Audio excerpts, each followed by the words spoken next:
중도에 관해서 이미 많은 큰 스님께서도 말씀하셨고, 그 다음에 학자들 이야기가 중복이 되니까요, 부분 제가 뭔가 좀 다른 부분을 중심으로 해서 건너가면서 읽겠습니다. 페이지 117페이지 그 두 번째 문단이요, 하나 둘 셋 네 번째 보면은요, 점법륜경에서는 중도와 동일시되는 팔정도는 사성제 마지막 항목인 도성제를 구성하는 것이기도 하다. 그런데 사성제의 실천은 삼전 12행상의 방식으로 제시된다. 삼전 12행상이란 고성제, 집성제, 멸성제, 도성제를 각기 세 단계씩에 걸쳐 점진적으로 실현해 가는 것으로 앞의 셋을 성취한 연후에 비로소 마지막의 도성제를 다시 세 겹으로 닦는 것을 의미한다. 점법륜경에 따르면 중도란 멸성제, 즉 열반을 실현하고 난 이후에 걸어가는 완성의 길이라는 사실에 유념할 필요가 있다. 삼전 12행상 부분도 큰 스님께서 말씀하셨는데 제가 이 부분을 좀 더 약간 다른 차원에서 강조해 봤습니다.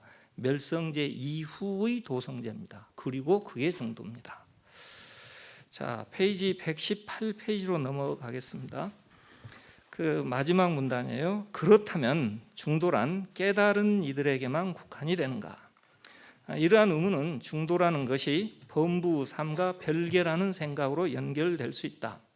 그러나 붓다는 이와 같은 의혹을 해소할 별도의 가르침을 전한다. 대40경에 따르면 팔정도의 8항목 중에서 바른 견해, 바른 의향, 바른 언어, 바른 행위, 바른 삶 등은 두 차원으로 나뉜다. 번뇌를 지니지만 공덕이 되는 집착의 결과가 따르는 것과 거룩하고 번뇌 없는 출세간의 도의 요소에 속한 것이라는 구분이 그것이다. 전자는 출가자와 재가자의 구분 없이 일상생활에서 실천해 나갈 수 있는 내용들로 구성된다. 반면에 후자는 도성제의 팔정도에 해당하는 것으로 멸성제 혹은 열반을 이미 실현한 이들이 스스로를 드러내는 삶의 방식이라고 할 수 있다. 나가겠습니다. 계속 대40경에 따르면 배품을 알고 잘했거나 잘못한 행위의 결과로서 가보를 알고 이 세상을 알고 저 세상을 안다면 그것은 번뇌를 지니지만 공덕이 되는 바른 견해이다. 한편 출세간적인 바른 견해는 거룩한 마음을 지니고 마음에 번뇌가 없으며, 이 부분이 중요합니다. 이미 마음에 번뇌가 없으며 거룩한 길을 성취한 자에게서 생겨나는 것으로 묘사된다.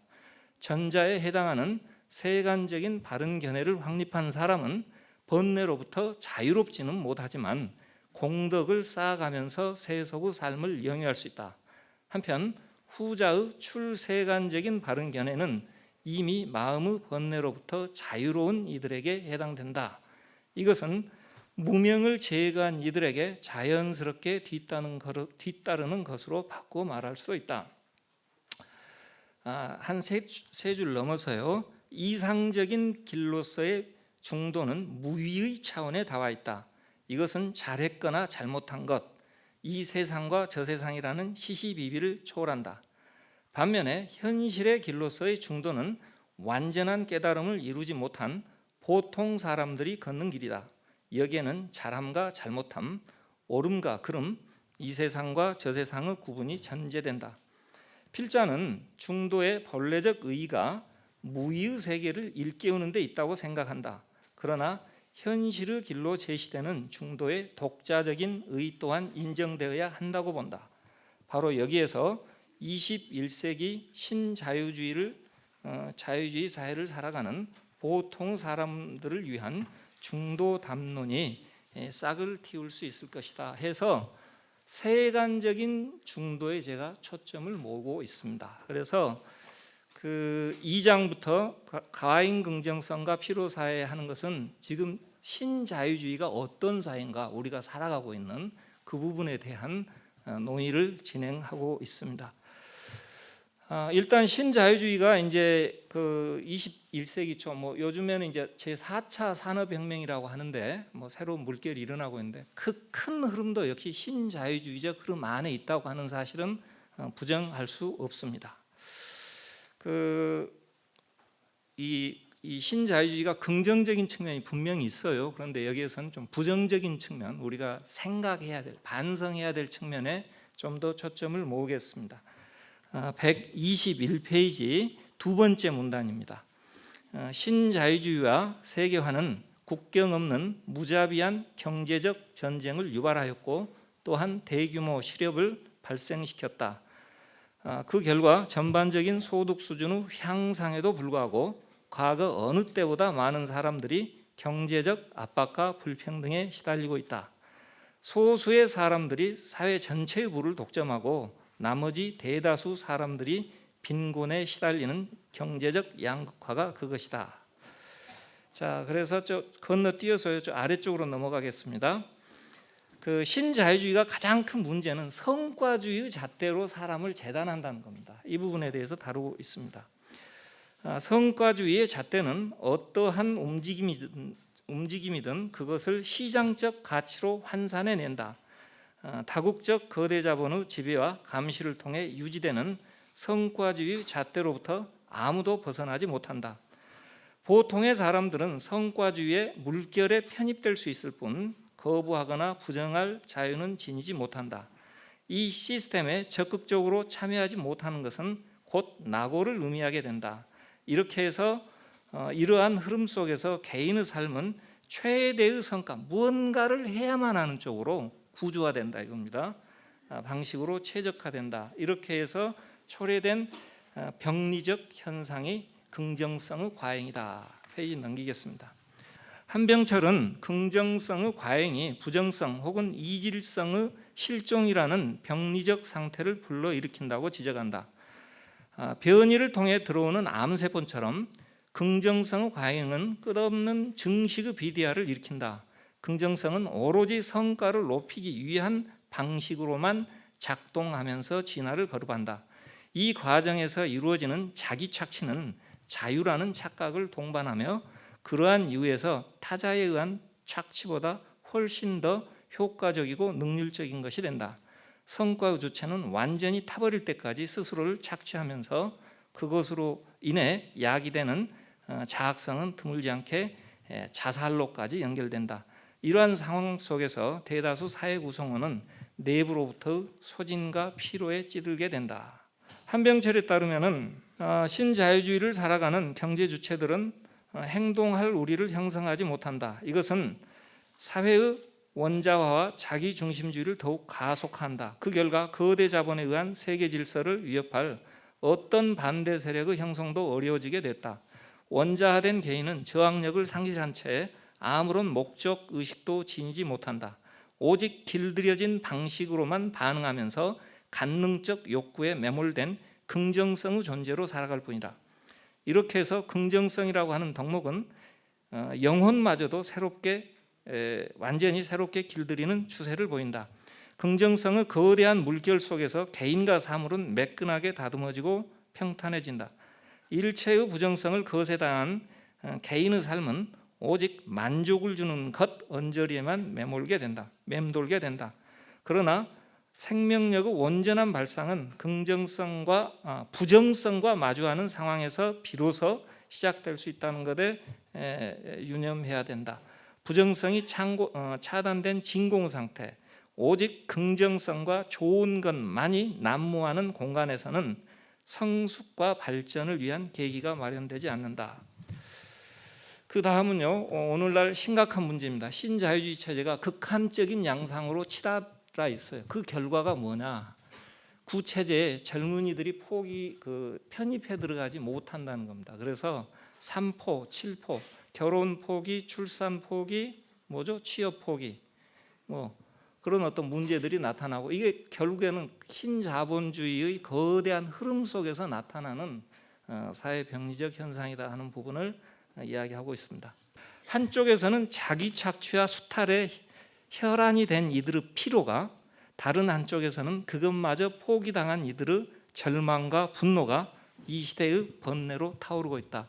이 부분 그냥 넘어가서는 안 됩니다. 우리가 고민해야 될 부분이기 때문에 제가 언급을 했습니다. 3장입니다.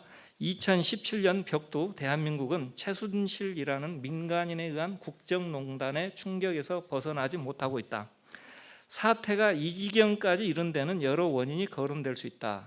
여기에서는 부정성 혹은 나쁜 것에 대한 올바른 인식의 결여라는 측면에 집중하고자 한다. 인간의 삶에서 긍정성 혹은 좋은 것과 부정성은 유기적인 연관관계를 지니며 각각은 나름의 역할을 수행한다. 따라서 긍정성 못지않게 부정성, 즉 괴로움과 같은 나쁜 것에 대해서도 온당히 다루어야 할 필요가 있다. 가다머가 언급했듯이 괴로움은 우리에게 부과된 그 어떤 것을 해결하기 위한 대단한 기회일 수 있다. 인생의 고유한 차원은 치명적인 고통에 노출될 때 비로소 예감되는 것인지도 모른다. 고통이라는 부정성, 이게 결국에는 사성제의 첫 출발점이 고성제로부터 시작된다고 하는 사실과 저는 맥락을 같이 한다고 생각합니다. 고통이라는 부정성, 즉 나쁜 것을 대할 때 정신은 비로소 깨어나며 그 생명력을 발하게 된다. 부정성을 감당해내지 못하는 사람은 스스로 벽을 넘어서지 못하며 자기 속에 틀어박힌 사람은 건강한 정신을 가지지 못한다. 긍정성에 대한 집착은 편향된 방식으로 사물을 바라보게 만든다. 바로 이것은 착각이나 체면의 상태로 이어질 수 있다. 문제의 심각성은 그러한 상태에 처한 개인이 박근혜라는 최고의 통수권자라는 데 있었다. 타자의 부정성을 감당해내지 못하는 인격적 미성숙으로 인해 박근혜 대통령은 스스로의 눈과 귀를 차단해버렸다. 바로 이것이 국가 시스템 균열과 국정농단이라는 비극으로 이어졌다. 그 다음에 다음 단락, 몸을 통한 깨어남과 두 차원의 바른 견해입니다. 그러니까 지금 우리에게 당면한 사회 현실로서 나타나는 게 신자유주의가 초래하는 문제점, 그 다음에 당장 대한민국 사람에게는 국정농단의 후폭풍, 이게 여파, 이겁니다. 이 부분을 어떻게 그럼 우리가 봐야 될 것인가? 이 부분에 대해서는 129페이지 제일 아래 세 번째 줄부터입니다. 제일 아래에서 세 번째 줄입니다. 129페이지. 트럼프 쇼크와 브렉시트는 신자유주의에 대한 부정이다. 촛불 집회 또한 박근혜 정권의 잘못에 대한 부정이다. 이들은 앞선 장에서 언급했던 긍정성 과잉 현상에 대한 반작용으로 규정할 수 있다. 역사적 존재로서 살아가는 이들에게 부정과 반작용은 어쩔 수 없는 현실로 요구된다. 바로 거기에서 잘했거나 잘못한 행위의 결과로서 가보를 직시하는 것은 매우 중요하다. 이게 세간적인 바른견해에서 언급됐던 부분입니다. 그러나 이와 같은 세간적인 바른견해에는 반드시 아픔과 고통이 뒤따른다. 외부적으로 드러난 현상만을 문제 삼는 까닭에 내면의 번뇌에 대해서는 무관심하거나 둔감할 수밖에 없다. 이것은 자칫 들뜬 마음을 자극하여 특정한 방향만을 바라보도록 유혹하기 쉽다. 그 결과 진영의 논리에 떨어져 스스로를 경직시키고 다른 이에게는 억압을 가져다 줄 수 있다. 인류의 지난 역사에서 그러한 사례는 결코 드물지 않다. 바로 이것이 부정의 부정, 역사 발전의 법칙입니다. 이게 부정의 부정이라고 하는 그 역사 발전의 딜레마이다. 이러한 딜레마적 상황은 이러한 딜레마적 상황은 출세간적 바른견해의 필요성을 인식하게 하는 계기가 될 수도 있다. 여기에 바로 불교의 어떤 독특한 가르침이 그 의미를 발하게 되지 않을까 생각합니다. 여기에 이르러서, 다시 말해서 출세간적인 바른견해에 이르러서 잘했거나 잘못한 것, 이 세상과 저 세상이라는 시시비비는 필요하지 않게 된다. 번뇌 없는 마음에 속한 이것은 옳음과 그름이라는 진영의 논리와 거리가 멀다. 출세간의 바른견해는 역사 속 인간에게 역사가 시작되기 이전의 아련함을 일깨운다. 이것은 생각이나 견해를 통해서는 가능하지 않으며 오히려 생각이나 견해를 버림으로써 얻을 수 있다. 이와 관련하여 붓다는 있는 그대로 보라고 했으며 몸으로 최상의 진리를 실현한다고 했다. 몸에 의한 체험은 그 어떤 생각이나 견해보다 우선적이고 직접적이다. 쭉 해가지고 넘어가겠습니다. 어떠한 생각이나 견해일지라도 보고 듣고 하는 경험적 현실을 우선할 수 없다고 지적하였다. 세계라든가 역사에 관한 생각이나 견해보다는 지금 이 자리에서 몸으로 부딪히는 현실, 그것이 그 이전에 있다고 붓다는 가르칩니다. 그리고 그에 대한 여러 가지 인식론적 논의가 그 아랫부분에 제가 일어났습니다. 131페이지 중간으로 넘어가겠습니다. 트럼프 쇼크, 브렉시트, 촛불 집회는 신자유주의와 세계화 그리고 국정농단에 대한 반작용이다.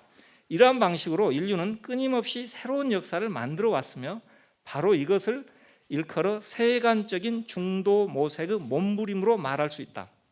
그러나 세간적인 견해에 근거한 중도의 추구는 번뇌로부터 자유롭지 못하다. 오늘날 이것은 다수의 의사라는 명분으로 스스로를 정당화하는 경향이 있지만 언제든 편견과 왜곡으로 쏠릴 위험성이 있다. 그리하여 또 다른 분만과 갈등을 불러일으킬 수 있다. 따라서 붓다는 어떠한 주장이나 견해라고 할지라도 내면의 가래와 집착이 따라붙을 수 있다는 사실에 주의하라고 경고하였다. 또한 그렇게 해서 몽둥이를 들게 되고 칼을 잡게 되며 다툼이나 싸움이나 논쟁이나 상호 비방이나 중상모략이나 거짓말 따위와 같은 나쁘고 사악한 행동에 나서게 된다고 지적하였다.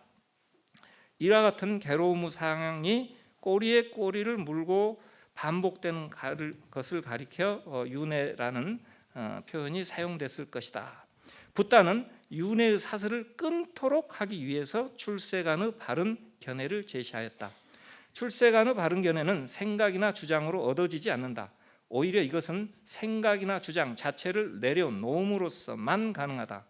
바로 여기에서 몸으로 살아가는 체험적 현실의 우선성이 부각된다. 초기 불교의 실천을 대변하는 사념처 명상은 몸에 대한 지속적인 관찰로부터 시작된다.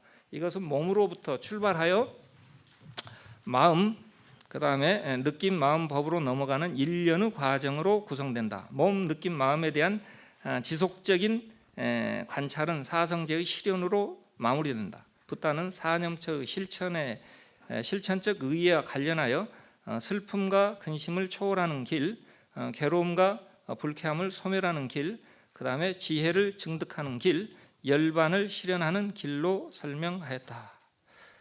자, 봐봅시다. 몸은 계속 읽겠습니다. 몸은 무엇보다도 우선적이고 직접적이다. 인간은 목숨이 붙어 있는 한 숨을 쉰다. 숨을 쉰다는 사실은 너무나 당연하여 그것을 의식한다는 자체가 오히려 낯설게 느껴지기도 한다. 구부리거나 펴는거나 걷는 따위의 행동도 마찬가지다. 쭉 나가요. 자, 사념처의 기제가 되는 마음지킴과 알아차림. 저는 사띠를 마음지킴으로 번역하고 있습니다. 알아차림은 지금 여기를 벗어난 일체의 생각이나 견해들에 대해 다만 관찰해야 할 무상한 현상에 불과하다는 사실을 일깨운다. 지속적인 마음지킴과 알아차림, 사띠와 삼빠자나는 생각 속에서 보는 게 아니라 생각 자체, 우리의 생각 자체를 메타적으로 보게 해준다 이거죠. 생각 자체를 보게 해주는 인지적 탈융합을 가져온다. 여기에 익숙해지면 스스로 생각이나 감정으로부터 거리를 둘 수 있게 되며 생각이나 감정에 휩쓸리지 않고 평온한 상태로 머물 수 있다. 이게 바로 저는 출세간적 중도의 관문으로 파악하고 있습니다. 그 다음에 또 인식론적 문제에 대한 언급이 있는데 막바로 마지막 패러그래프로 읽겠습니다. 133페이지예요. 바로 이렇게 해서 우리는 붓다가 이야기한 해탈이라고 하는 것에 이제 직접적으로 이게 다가갈 수 있게 된다 이런 말입니다. 생각으로서 다가가는 게 아니라 생각을 내려놓은 걸 통해서 탐진치와 견해로부터 자유로워질 수 있고 그런 게 이제 결국에는 궁극적으로 그 어떤 우리를 참된 자유로 이끌 수 있다는 맥락의 내용입니다. 저 133페이지 이제 비구 보디 스님 부분으로 넘어가겠습니다. 비구 보디는 미래의 불교에 대해 생활 수용적 차원보다는 해탈의 측면을 강조하는 것으로 전환할 필요가 있다고 말한다. 이 글에서 강조하고자 하는 붓다의 가르침 또한 지금 여기에서 누릴 수 있는 혜택에 관련된다.